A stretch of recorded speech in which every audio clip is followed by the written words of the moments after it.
Kelly. Pretty good. It's Thanksgiving week. Thanksgiving week. Let's go. We're sitting in the view of your Aiden Hutchinson jersey framed on the wall.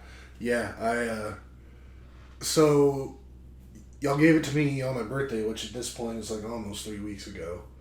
And for whatever reason, I just wasn't in a super hurry to put it up.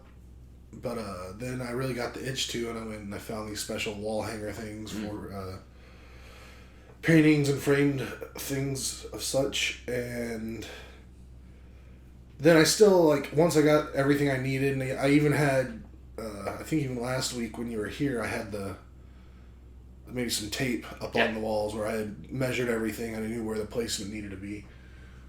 And I still dicked around, and then Saturday rolls around and Michigan almost fucking loses, and we're gonna talk about it. And I'm pretty fucking sure that it was because I just didn't hang up the jersey and like I should have. Mm-hmm.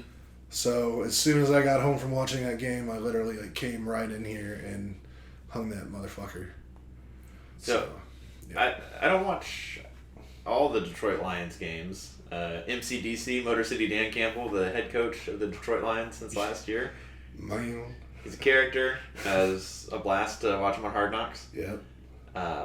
But I did notice, I don't know if you did yourself, that ever since we gifted you that, Aiden Hutchinson's been on a bit of a tear. He really has. I believe the Lions are 3-0 in the last 3 games. Yep.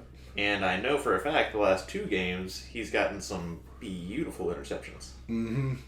He's on fire. I mean, again, it's all thanks to you. Just having this, and it's so cool what he's doing, and I've always wanted to be a fan of Detroit because I have people in the Detroit area family, and they're fans of them just because of where they live, but I just never could get behind them because they just suck so hard. Pretty bad for pretty long all the forever basically. But yeah, so anytime the Lions are doing good, I get excited. Aiden Hutchinson especially doing good just really warms my heart, and honestly, I spend a lot of time just staring at this jersey because it's just so beautiful. And I mean, I'm in this room 90% of my time because this is my office, and this is also where I spend my downtime as well. Mm-hmm. So just having it there, it's pretty perfect. And I will say, I think I knocked it out of the park with hanging it up in terms of getting it centered and level. Mm-hmm. It's a good size too. It really is. I think it for the wall size and for how big the frame is itself. I think you nailed it too. It's over a third of the length of the whole room. Mm-hmm. So, yeah, it's a giant presence on the wall. Those wall hooks too. You showed them to me and Ash when we came over, and Ash was like, "Ah!" She immediately has a dozen use cases for this. So we'll put those to good use. I mean, I felt like an old man whenever I got excited about them and wanted to share that with you guys. Look at these cool new wall hangers you can hang stuff up with. But then Ashley and I returned your old man energy with, 3M. It's always 3M. Because we've got a number of adhesives and other things around the house. They're pretty good at what they do. They are great at it. Speaking of the office, how's your work week been? Has it been as boring as mine? It was dumb. It was so hard to just try and stay any bit productive. Mm-hmm. I had to really force myself, and I still didn't get a lot done. But I mean, even last Friday, I was already getting so many out of office things and stuff. So everybody was checked out. I mean, I did my best, but I worked yesterday and Monday, and but today my company gave everyone it was a half day holiday. Yep. So we only had to work the first part. But I was like, screw it. I'm gonna burn 4 hours PTO and just have a full 5 days off in a row. So my work week's been. It was super easy. I forget who and what talk show or podcast, but one of the talking heads was talking about the transition of Thanksgiving from you worked on Thanksgiving, a lot of people worked the Friday after, and then the slow, let's take the Wednesday off before because there's so much traveling and just make it easier for folks. And Thanksgiving, you take a Wednesday off, might as well take off Friday. And now it's become just like you said, on Friday of last week, folks are just gone. Yeah. And turning it into like a 10-day holiday, basically, which I'm all about. Yeah. And a lot of folks prefer it because the examples he was providing is Christmas, and we've been giving each other gifts and done Secret Santas and all that for long enough that we've experienced this. It just gets harder and harder to give gifts to people that just buy whatever they want, whenever they want. At least for me and mine, at least there's like small people now. There's more and more relatives with kids. We can like just throw gifts at them.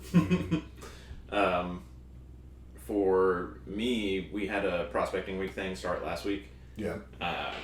So I was definitely still trying to pipe opportunities, uncover opportunities. And this week, the activity just kind of tapered off as you might expect, where Monday had like 4 meetings, and then yesterday had 1 meeting. Today was, last night, the CEO was like, Happy Thanksgiving, love you guys, be safe. See, let's finish Q4 strong. And then today, around noon-ish, the VP for public sector, similarly, everybody be safe, have fun. So I've just been doing training today, basically. Yeah. So that's what's going on with me. We had talked last time about how the World Cup would be going down. Mm-hmm. USA and Wales tied, which is gross. Yeah, that's pretty disappointing. Mm-hmm. It's just hilarious when you look at like the size of Wales versus the size of the U.S. Yep. And like, how can we not put together a vastly superior team to them with just the sheer like statistics of it all, like the number of people? But so you would say the same thing about like India and China, then, right?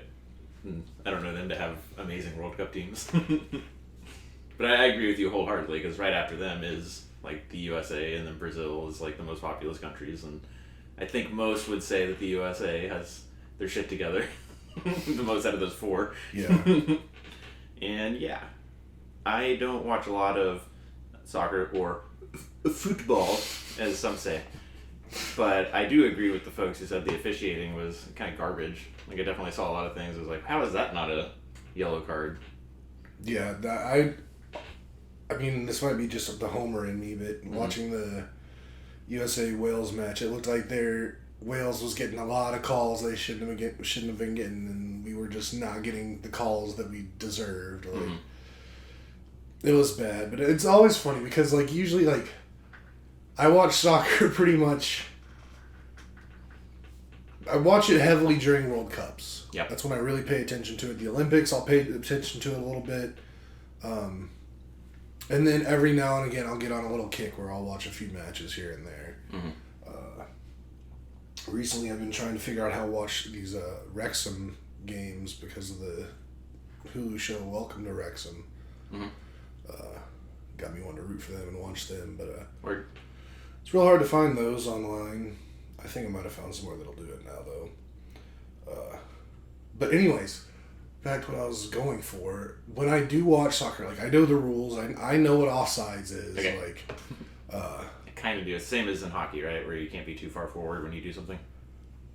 you cannot be closer to the goal you're going for than any of the other defenders, and then have a ball like passed to you. Like you have to be equal to the defenders or behind them before a ball is struck to like come get it. Like you go get it. It's kind of like a.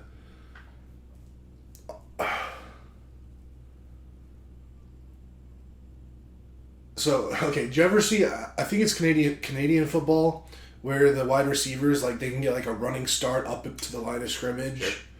It's kind of like that where in soccer they're like the running wide receiver, but if you pass the line of scrimmage before the ball is snapped, that's offsides or false start, or I don't even know what they would call that penalty, but that would happen. Same in soccer, whereas like when the ball is kicked to you, like if you're past that line, that's offsides. That's as easily as I can explain it, but I know what it is. Okay. But what always gets me about soccer is just the pitch is so big. Like it's bigger than a football field. So many people running around, and there's one motherfucking person that is the referee. They have line judges to like call the offsides, but they don't call penalties or anything. It's just the one fucking dude running around with all the other guys, trying to watch everything. So like he doesn't see half the shit because you can only like a human's field of vision isn't even 180 degrees. It's like a very large field, yes. So there's so much they don't see, and it's like if it's such an important game to everybody, and like how can you trust it to one fucking person? And then if that one person's not very good at their job, then that just multiplies how bad the officiating is going to be. That's funny I didn't notice that in that game that I watched, because the thing I did notice was how often I felt the referee was in the way. Like, you can't be standing in the middle of the crowd of folks that are trying to, do the... I saw a ball get kicked through the ref's legs. That's not okay. That's not acceptable to me. Then it makes it even more unacceptable that he's the only one referee on the field. Like, don't be there. Like in basketball, where a basketball court is like less than a quarter of the size of a football field, they have 3. Mm-hmm. And they're always, like, it's fun to watch refs in NBA because they always, like, keep a really good triangle. Mm-hmm. And there's always, like, certain positions they're always in. They each have their duty of, like, where they're looking and what they're looking for. So it's done really well, but I just don't know how they do it. Like, how can fans be okay with it? Like, it pisses me off, and I watch maybe, on average, like, if I averaged, like, a 4-year span, maybe, like, 3 matches a year. Mm-hmm. So, and I get frustrated as fuck. Mm-hmm. It sucks so hard. So I don't know how they put up with it. And I mean, I know it's the beautiful game, and that's how it's been, yada yada. Yeah. But one ref, man. It's gross. That's questionable to me, but perhaps not as questionable. And I think a lot of people have come to agree with this, as letting Qatar, or Qatar, however you want to say it, host the World Cup in the first place. FIFA is so corrupt. Like, seems that way. I've heard some things. So fucking corrupt. Like, I've heard it for years and years and years now. Mm-hmm. Like, they're one of the worst organizations in the world in terms of, like, corruption. And they just keep doing it. And they're just like, whatever, I don't care. We're making all the money. We both watch and listen to Pat McAfee and the Toxic Table and those talking heads. And I know... presumably they're mostly joking about all the bodies that must be buried in the stadiums to do them as quickly as they did, and how they, like, effectively use slave labor and all those things. Hopefully there's only a grain of truth and it's not, like, literally true.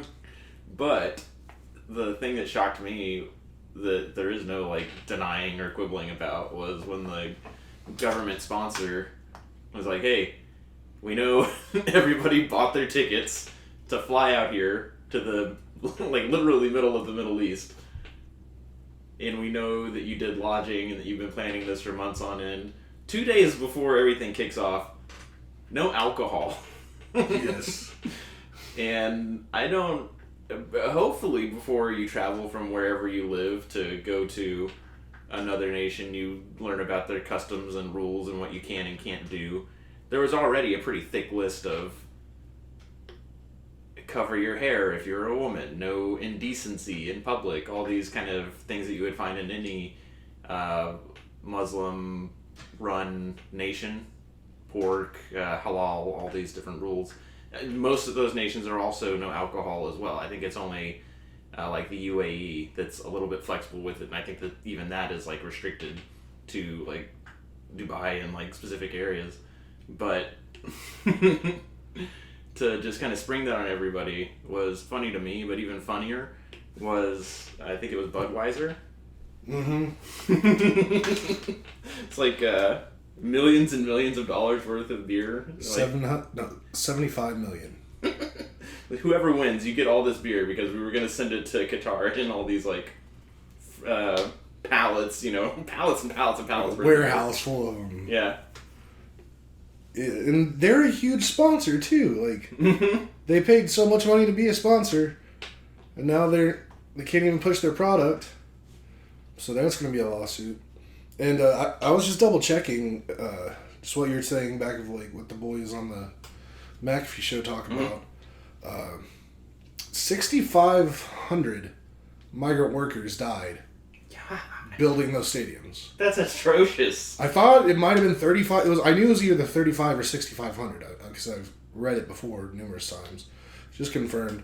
6,500 like confirmed deaths, with up to possibly 15,000 like tertiary deaths that happen not as directly with like the building those stadiums and getting the infrastructure ready.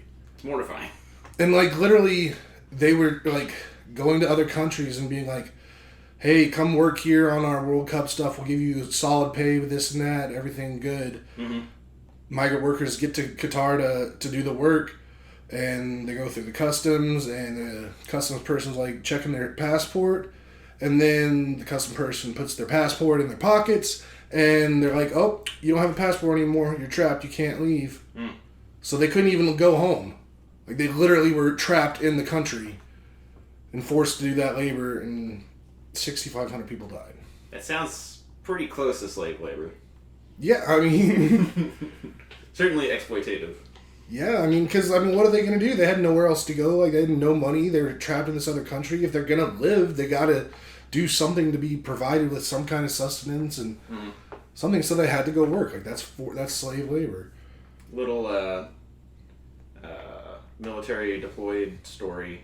It's kind of like the opposite of that, is that even on a FOB, even on a forward operating base, where it's like the main base, Kandahar, is like an hour and a half away, and we were on the border of Pakistan where like shit would pop off constantly. The people who did our laundry were contractors for another contractor. The people who did the cooking, the cooking in the main DFAC, the dining facility, there were contractors like that all over the place. And then when you would go to Qatar, they would have like a Western Union and money transfer where it was always full of all these contractors who are not from Afghanistan, from like India, Pakistan, Africa, Ethiopia specifically for some reason, where I guess things were so terrible wherever they were that they're like, sign me up to go to Afghanistan. And then, it wasn't like that. It was they actually did get paid, and they were always forwarding or routing whatever it is. Taking their money home. Yeah. And I'm not so naive as to think that you could build a stadium without having injuries.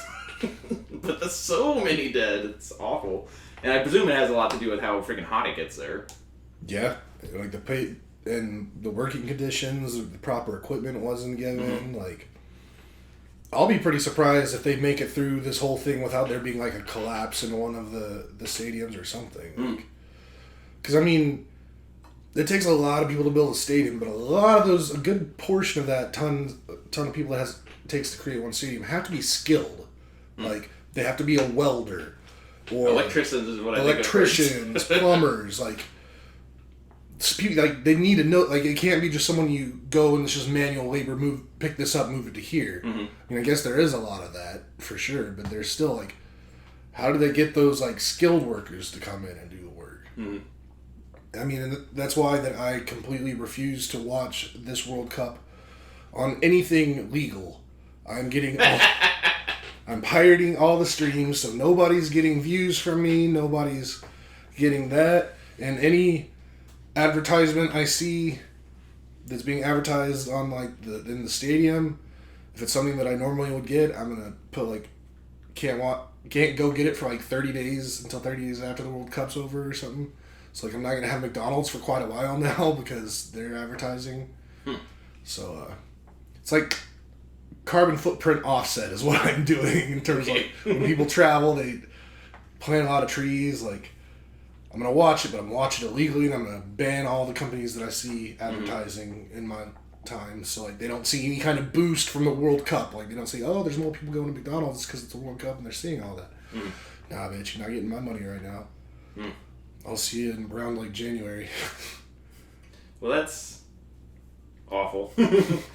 One of the cultural stuff I don't mind at all, because you have to like respect when you're a guest in another nation, that you have to kind of abide by that stuff. But one of the things that I thought was funny was with the like decency protocols, the things that you can't be indecent, I guess is the thing. You can't take your shirt off. You can't take your shirt off in the stadium. That's straight to jail. Which, how many people do that all the time and paint their chests and all that? Bro, like, I am pretty against, like, the culture thing. Like, I respect different cultures, but, like, not when you're coming out, like, did you hear that, like, one of the main Qatari guys or whatever came out and was like, it is our culture to hate gay people. So, I heard they weren't allowing the LGBTQ bands, yeah. And even on top of that, they're not allowing, like, anything, like, colorful. Ecuador had to change their fucking jerseys because they were too colorful. Like, Qatar was like, no, you can't wear that. Because it was multicolored, so I guess you could think rainbow. Even though it wasn't a rainbow, it was multicolored. Just a bunch of colors all over the place. But they're like, nope, too colorful, you can't wear that. Wow. Like, it's bad. And I mean, I don't know. Like, I mean, I can't respect cultures that treat human life so shitty. Nobody's gonna make you.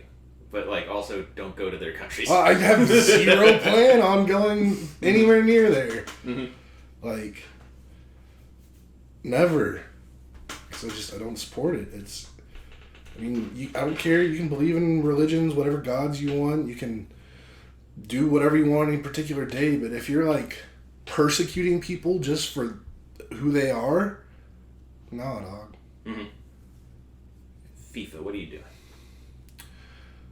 Yeah, it's disgusting. I'm so glad I'm not, like, a really big soccer fan. Yeah. Because that would really suck. Do you want to switch topics to something less stressful? Yeah. Saturday, Michigan and TCU played. Oh my god. So both our teams played at 11. And I mentioned last time I don't take these games for granted. Yeah. Yeah. Last year, Baylor was ranked number 5. And we had a shootout with them and beat them and gave them a bad time. And TCU Baylor has always been a great matchup. And that's who we played. And it was not pretty. It was dang stressful. And I know you had a lot of that too over there. I mean, it was very, very similar. Michigan played Illinois, and it's funny because this whole year, like, we knew Illinois was a pretty good team, and they're going to be probably one of the harder teams for us in our schedule, save Ohio. So we knew it wasn't going to be super easy, but it was just bad. And then we had some bad injuries and went in losing at the half, and it was just fucking... It was too much. It made me really, like, question, like, do I really want to be a football fan anymore? Like, this is just so much. But luckily, 9 seconds left in the game, kick a field goal, take the lead, win the game. So we came over that night. Yeah. And you were on the patio.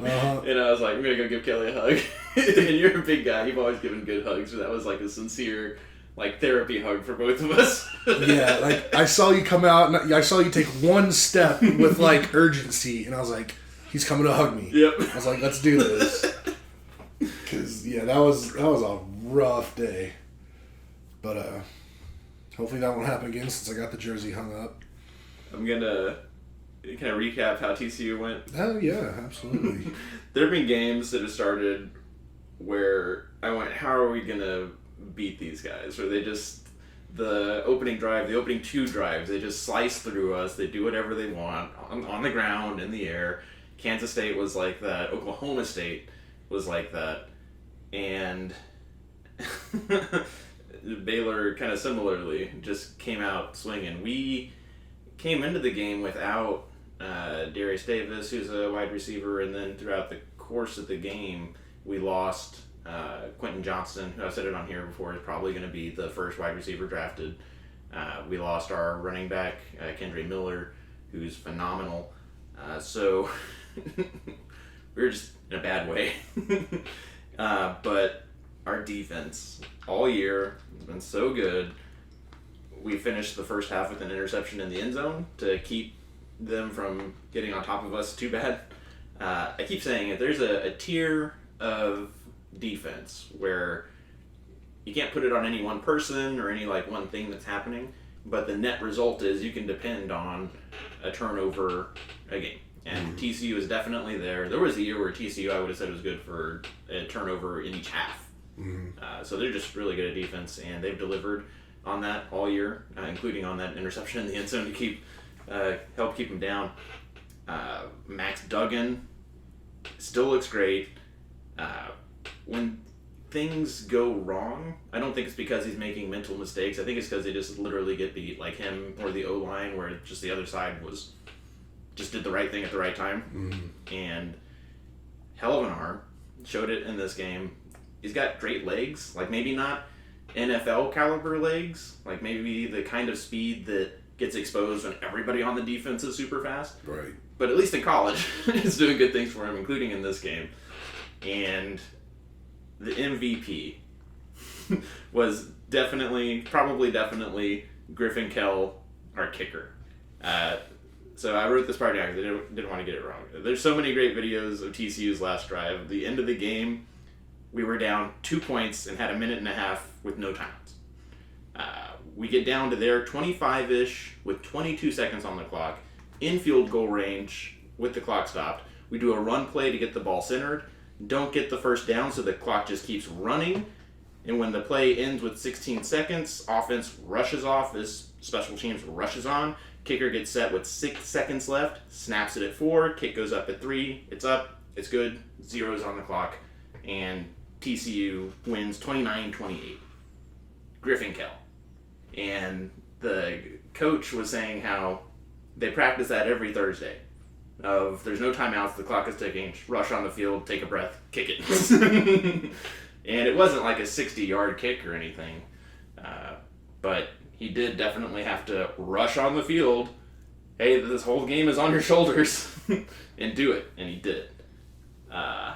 So that's how that game went. That was Ashley was in the gym working out, and I was just hooting and hollering and clapped till my hands were raw. She came out and she watched the replay. It's like, all right, that's cool. But buddy, I don't envy you. Yeah. Baylor is always a great game, and there's some rivalry, and it's on par. The Baylor rivalry is like the same as like the Texas rivalry or the SMU rivalry. It's nothing like Michigan and Ohio State. Yeah. And that's what you have this weekend. We've got Iowa State, who you might scoff, but last year they beat us 48-14. And I know they've had a lot of close games this year. So again, not a game to take for granted. How are you doing with the Ohio State thing going down this weekend?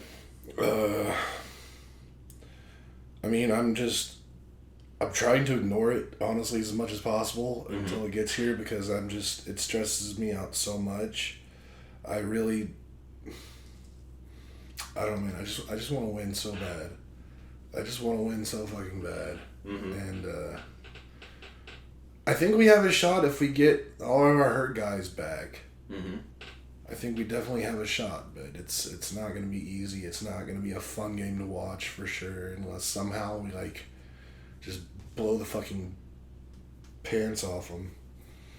But yeah, it's my family's Christmas and all our birthdays and every holiday put together. Like, it's the most important thing for me and my family. So I'll be watching it, and hopefully I don't stroke out or anything. But yeah, it's gonna be, and it makes it so much more impactful that they're number 2 and number 3. So it's basically like whoever wins goes to the playoffs, and whoever loses very well might be kicked out of the top 4. Mm-hmm. Which honestly, I think it'd be kind of hard to do, but I wouldn't put it out of the realm of possibility because I think everyone else past 4 has a loss. Yep. And if our one loss comes to number 2, and if we make it a game, like, how can you really drop us past 4? Mm-hmm. But yeah, so it's pretty wild. My dad was telling me he was concerned that even if TCU did win, that they might still bump him out of the playoffs because shittier things have happened. Mm-hmm. And I was like, no, I'm pretty sure that's not the case. But I do think that Georgia, Ohio State, if they got a loss, they would come in at 4. But I think neither of us could lose. I agree. Yeah. I totally agree with that. Michigan at 3 and TCU at 4. Yeah. I will back up a little bit, though, because you're raving on the MVP kicker that you had help you win the game. Yeah. Our kicker, Jake Moody, in the last game against Illinois, he was the MVP of that game, basically, as well. He was 4 for 4 with field goals, and then we had 1 touchdown, and he made the extra point, so he scored 13 of the 19 points that we scored in that game, including, might as well have been a last-second game winner. Like, by the time the ball was kicked and through, there was, 3 seconds left, so it was enough for a kickoff in one play. And turns out Jake Moody, the kicker, I guess the following Monday, 2 days ago, but 2 days after the Illinois game, he was at some sports memorabilia place in the Detroit area, and my cousin who lives up in Michigan took his newborn son to go meet Jake Moody, and he sent me a picture of Jake holding my second cousin now, my cousin's son, and my cousin's son was in a Michigan Wolverine onesie, and it was a really cute picture. Awesome. And one other thing that I was going to say before I forgot, just about the whole football and especially your TCU Baylor game. Yeah. Have I told you that my brother's boss, her son, has been recruited and given a full ride to Baylor, and he's graduating this December. He's graduating a semester early so he can get to Baylor in January and start practicing with the team. No. What does he do? I think he's a wide receiver. Cool. And maybe a defensive back. I don't know which one I think maybe he's mostly a wide receiver. Okay. But yeah, he's one of those guys. So that's kind of neat. No, I hate Baylor, really. Forever I have. I don't know why, I know why. But does it make you go to church? Yeah. Yeah. That was a trip when I heard that. And I know it's dumb, but I just remember being in middle school, junior high, hearing people talk about colleges and stuff, and everybody would always say Baylor is where all the girls, any girl who went to Baylor was going there just to get her MRS. Yeah, that's what they say about TCU as well. Yeah. They probably say about SMU too. I think that's the triangle of private, religious. Certainly TCU used to be only for girls. I think SMU as well. I don't know about Baylor. Yeah. So yeah, fuck Baylor. But cool that I know a person who knows a person who knows a person who's gonna be on the team next year. Yeah. There's in my family there's some Baylor folks, and I don't mind the rivalry. I think it's a good, healthy rivalry. I don't dislike them. I'm trying to think of a school I dislike. I don't A&M? dislike, huh? A&M? That's closer. It's closer. I was thinking of BYU. And it's not that I dislike them, it's that we were in the Mountain West Conference when I was at TCU. Right. So we played them every year. And they were the most fun school to clown on. and to dunk on. And those are always really great games. I'm pretty anti BYU. Mm-hmm. Although I'm pretty sure it's them. They have a really gorgeous stadium. It has to be, yeah. Like where it's located, like it's just surrounded by mountains. Mm-hmm. Yeah, but otherwise, fuck them. Only other thing I had on my list to talk about was so Saturday football happened, deep breaths, and then we come over to hang out, and we watched a movie called Black Friday from 1974. I have no idea. Honestly, I didn't pay attention to that movie at all. Really? Really? Damn. I was going to ask you how you felt about it, because I liked it a lot. Yeah, I honestly have no idea what happened in it, what it was about. I thought it was a fun little time capsule. I thought that getting into the Christmas spirit, I thought that was great. It is a horror, thriller, mystery thing. Mm-hmm. It surprised me how much cursing there was, like 21st century cursing. That's pretty common on HBO and all that today. That I would not have expected coming from a movie from 74. I guess it predated Halloween, and you could tell with some of the camera work, and this was Jeremy saying that Halloween looked at this movie and then kind of tried to evolve from that. Mm-hmm. I thought this was a far better movie than Halloween. And the person who I thought was going to be the final girl was not, so that was a nice... It wasn't predictable to me, and I thought it was a really great movie. Good ending. Oh, I do remember one scene where it's like, the call is coming from inside the house. That was the first. That was apparently the movie that originated that. Yeah. All right, that's interesting. Mm-hmm. Yeah, I don't know. You're too focused on Ticket to Ride? No, not really, because I got my ass kicked. Mm-hmm. I was just being petty. Okay. We'll just leave it at that. We'll just leave it at that. I was in a mood. Black Friday, 1974. Go watch it.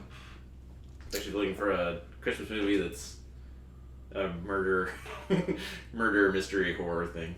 Yeah. Yeah. It's a real good one to watch shortly after Halloween. Mm-hmm. I'm going to San Antonio with Ashley to our aunt's to do Thanksgiving. For the Cowboys, we have the Cowboys ritual with the drinks and what we wear and all that. Uh-huh. We're going to do that still. Somehow, some way. Interesting. Yeah. I'm not exactly sure how we're going to pull off the margaritas, but the shots we're definitely doing, and definitely we're wearing the same clothes. Mm-hmm. So we'll be matching at Thanksgiving, which I'm sure will be adorable to everyone. Yeah. That sounds like some fun. Mm-hmm. Are you just going there, coming back tomorrow, or? Oh, yeah. Planning some New Year's fun, but that's still in the works. Mm. Mm-hmm. Going downtown. Mm. Mm. More details on that to come. Roger. I guess I won't press you on it then. Yeah. I will bring up one last dumb thing. Mm-hmm. Just because I took the time to write it down. Mm-hmm. And I might as well bring it up. Yes, please. But the podcast we did last week. Yeah. It something about the discussion imprinted on me, and I had a dream. Oh, yeah? Kind of around it. Mm-hmm. Not really around it, but it was just part of the dream. But I remember you were talking to me about how you and Jer went to Casino El Camino. Yeah. And you went upstairs and like the ceiling was real low. Yeah. Well, I had a dream that night. Like I used to work in the restaurant business, so I had a lot of restaurant dreams. Mm-hmm. I probably will for the rest of my life. Mm-hmm. It's like not fun dreams, but whatever. But the restaurants I'm working in when I have these dreams, they change. It's not always the same restaurant. It very well could be a restaurant I've never even been in. It's just something fabricated in my mind. And the restaurant I was working in this dream I'm talking about was kind of like an amalgamation of a couple different restaurants I've worked in, just kind of like the layout and how everything was. But this restaurant did have a second floor with really low ceilings. Like, I couldn't stand all the way up on them. Like, they were maybe like 5 feet, 5.5 feet, maybe even 6 feet high, but just low. Yep. And I thought it was real interesting. Although, when I went upstairs to, like, check on people up there, a tornado, like, came and, like, busted out all the windows. And it's pretty intense. I was fine, so...